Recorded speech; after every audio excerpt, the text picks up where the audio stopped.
Hello all! ఈరోజు వీడియోలో మామిడి తాండ్ర ఎలా చేయాలో చూద్దాం.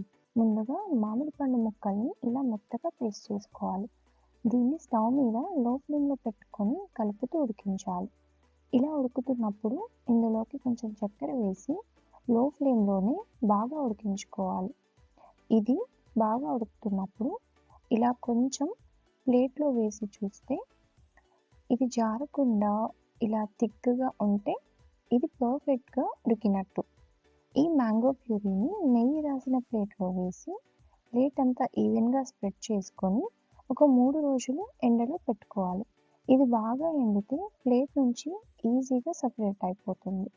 దీన్ని మనకు నచ్చిన షేప్స్‌లో కట్ చేసుకొని ఫ్రిడ్జ్‌లో స్టోర్ చేసుకుంటే చాలా రోజులు నిలువ ఉంటుంది. ఇంట్లోనే ఈజీగా మామిడి తాండ్ర రెడీ చేసుకోవచ్చు.